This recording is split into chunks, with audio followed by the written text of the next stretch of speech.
देखिए, मंत्री जी का बयान सदैव कहीं ना कहीं एक मजाकिया रहता है, इसीलिए मंत्री जी को लोग गंभीरतापूर्वक भी बहुत कम लेते हैं। वो कुछ भी बयान देते हैं।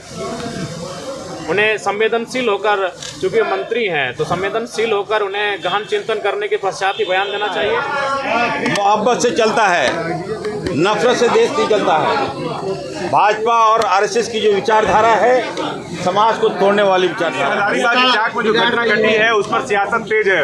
विपक्ष बोल रहा है कि ये तुष्टीकरण है और जेएमएम के और कांग्रेस के तो बोल। देखिए, हजारीबाग के जो मामले हैं, हम लोग जब बचपन में पढ़ा करते थे और हमारे बड़े भैया लोग हजारीबाग में रह के पढ़ाई करते आए हैं आज से लगभग 15-20 वर्षों से, तब से इस प्रकार की घटनाएं सुनते आए हैं। दो पक्षों में आपसी मनमुटाव को लेकर, आपसी विवाद को लेकर। तो मेरा मानना है कि सरकारों को गंभीर होना चाहिए और जो लोग हैं उनको भी थोड़ा सा परिस्थिति को समझते हुए इन सब विषयों से दूर रहना चाहिए। भाईचारा, सौहार्द को स्थापित करना चाहिए। इस विषय पे उन्हें अमल करना चाहिए।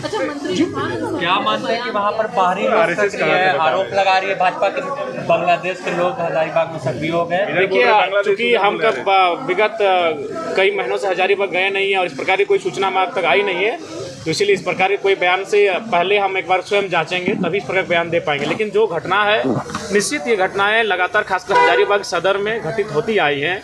इसको लेकर प्रशासन को गंभीर रहना चाहिए, इसको लेकर सरकार को गंभीर होना चाहिए, जो स्थानीय जनप्रतिनिधि हैं उन्हें गंभीर होना चाहिए और इस प्रकार की घटनाएं ना घटे, इस पर पहल करनी चाहिए। सरकार की किस तरीके से बयान दिए जरा? देखिए, मंत्री जी का बयान सदैव कहीं ना कहीं एक मजाकिया रहता है, इसीलिए मंत्री जी को लोग गंभीरतापूर्वक भी बहुत कम लेते हैं। वो कुछ भी बयान देते हैं। उन्हें संवेदनशील होकर, चूँकि मंत्री हैं तो संवेदनशील होकर उन्हें गहन चिंतन करने के पश्चात ही बयान देना चाहिए, और बयान ही नहीं बल्कि उन्हें कार्य करना चाहिए। धन्यवाद।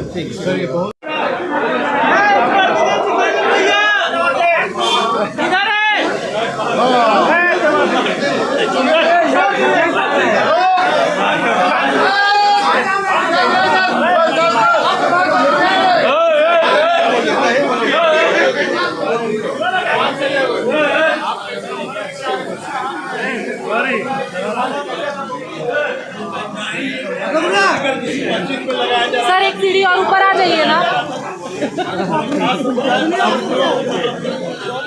सर, एक सीढ़ी ऊपर आ जाइए ना। जानबूझकर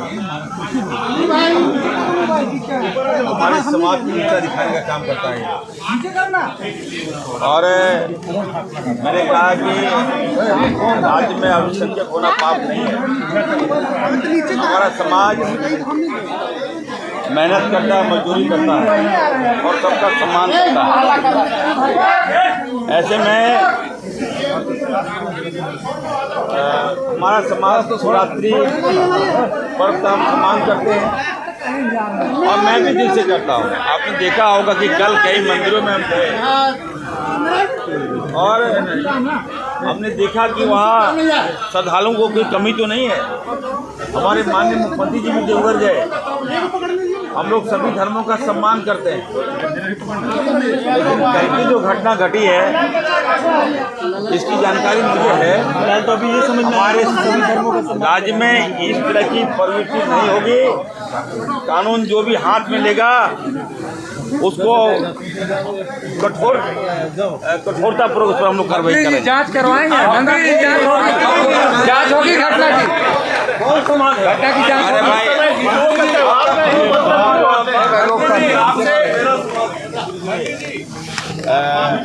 आपसे माफी मांगने की बात कर रहे हैं। माफी मांगेगा जो आप बोले क्या आपने जो आरएसएस की बात कही उस पर माफी मांगनी पड़ेगा। मैंने कहा इस देश जो चलता है प्यार से चलता है, मोहब्बत से चलता है, नफरत से देश नहीं चलता है। भाजपा और आरएसएस की जो विचारधारा है, समाज को तोड़ने वाली विचारधारा है। हम मोहब्बत का पैगाम फैलाते हैं, हम अमन चैन शांति की बात करते हैं और ये लोग द्वेष की बात करते हैं, समाज को तोड़ने की बात करते हैं और हमारे बच्चों को नफरत फैलाते हैं, जिसका ये साइड इफेक्ट है। हम ये कह रहे हैं, हम आप देखिएगा, एक सुनिए, हमारी सरकार, हम चाहते हैं कि हमारा झारखंड डेवलप करे, हमारे बाल बच्चे आगे आए। भाजपा के बच्चे पढ़ेंगे विदेश में, और भाजपा का कार्यकर्ता को ये लोग फंसाएगा, ये नहीं चलेगा।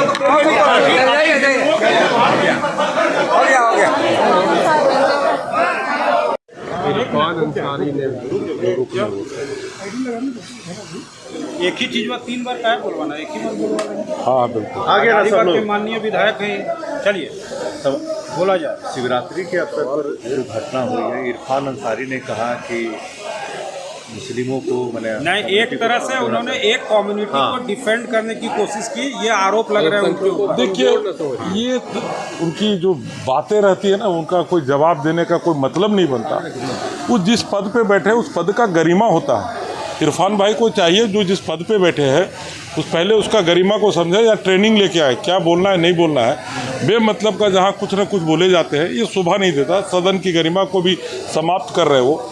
अगर कोई घटना घटी है हजारीबाग में तो उनको ये बोलना चाहिए था, पद में है, कि इसका निष्पक्ष जांच हो, जो इसमें सम्मिलित है उसको कड़ी से कड़ी कार्रवाई की जाए, चाहे कोई समुदाय का हो, या हिंदू समुदाय का या मुस्लिम समुदाय का, जो भी हो इसमें उसे कड़ी से कड़ी सजा देनी चाहिए कि इस तरह की घटना का पुनरावृत्ति ना हो।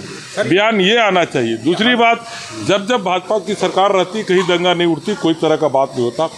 जब जब इस तरह इन लोग की इंडिया गठबंधन की सरकार रहती है, कैसे मनोबल बढ़ जाता उपद्रवियों का, कैसे बढ़ता। प्रश्न तो यहाँ है, भारतीय जनता की पार्टी की जहाँ भी सरकार रही कहीं किसी प्रकार का हिंदू मुस्लिम का दंगा नहीं होता, लेकिन जैसे ही भारतीय जनता पार्टी की सरकार नहीं होती है, उपद्रवियों का मामला कैसे बढ़ जाता है इतना। इसकी जांच होनी चाहिए। सोशल फैब्रिक बार बार क्यों बिगड़ता है, ये भी एक सवाल उठ रहा है बार बार। देखिए, जब तक भारतीय जनता पार्टी की सरकार रही नहीं होता है, और नहीं होने के बावजूद होता है, कुछ थोड़े बाहर से घुसपैठिए भी हजारीबाग में बहुत भारी मात्रा में बस गए, उसके कारण भी कहीं न कहीं हजारीबाग को शांत करने का प्रयास किया जा रहा है। आज मैं क्वेश्चन भी इसी बात पे लेकर डाला हूँ कि बोलने का अगर मौका मिलेगा तो इसकी निष्पक्ष जांच की मांग करेंगे।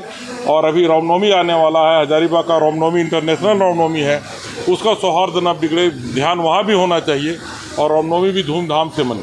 ठीक, थैंक यू। चलिए इरफान अंसारी जी ने बयान दिया था, बीजेपी के लोग कह रहे भड़काऊ बयान इरफान अंसारी दे रहे हैं। वो सिर्फ एक समुदाय के मंत्री नहीं है, पूरे राज्य के मंत्री हैं। निश्चित रूप से जिम्मेदारी हमारी है और हम लोग जिम्मेदारी इस बात की लेते हैं कि अगर कोई घटना हमारे क्षेत्र में ऐसी होती है, और जहाँ तक रह गई बीजेपी क्या कह रही है और हमारे मंत्री क्या कह रहे हैं, तो कुछ ऐसे लोग बीजेपी में भी हैं जो आपस में ये लोग खेल खेलते हैं, कोई वहाँ से बयान देता है, कोई यहाँ से बयान देता है, तो वो बिल्ली चूहा वाला टॉम एंड जेरी वाला खेल होता है। उस पर मैं कुछ नहीं कहना चाहूँगी, लेकिन हाँ, हमारे राज्य में ऐसी कोई भी सेंसिटिव इशू होता है तो निश्चित रूप से हम लोग जिम्मेदार हैं और हम इसकी जिम्मेदारी लेते हैं। कह रहे हैं कि जब इनकी सरकार आती है तभी ये घटनाएं घटती है, नॉन बीजेपी सरकार आती तो इस तरह की बात। हाँ बिल्कुल, ये ऐसी बातें कहेंगे, इनको ये शोभा भी देता है, हम ऐसी बात कभी नहीं कह सकते। ये ऐसी घटनाएं हैं, ये कभी भी घट सकती है, ये आप भी जानते हैं। कोई भी इंसान, किसी भी नॉर्मल व्यक्ति से आप जब ये सवाल करेंगे तो वो यही कहेगा कि इन सारी घटनाओं में किसी सरकार की कोई भूमिका नहीं होती है। ये घटनाएं कभी भी हो सकती है, ये कभी बीजेपी की सरकार हो ना हो, कांग्रेस की सरकार, गठबंधन की सरकार है, कभी भी ये घटनाएं हो सकती हैं। इस पे किसी आप पार्टी को कैसे जिम्मेदार दे सकते हैं? ये तो अपनी मानसिक सोच है। आज सदन में भी कह रहे हैं हजारीबाग गूंजेगा बीजेपी को। देखिए, मैंने कल भी कहा, अभी एक दिन पहले भी कहा था कि शोर करना इनका काम है। मैं बार बार कह रही हूँ कि बजट पे अगर कोई बात करना है, योजनाओं पे कोई बात करनी है, निश्चित रूप से आप सभी का स्वागत है। आप बजट पे बात कीजिए, योजनाओं पे बात कीजिए। सिर्फ शोर शराबा करेंगे तो फिर ये तो नाच वाला पार्टी होता है ना, नाच करते हैं। यात्रा पार्टी एक हमारे यहाँ यात्रा होता है हमारे यहाँ, तो वो थोड़ा ड्रामा पार्टी चलता रहता है। तो एंटरटेनमेंट है, मज़ा लीजिए। Thank you.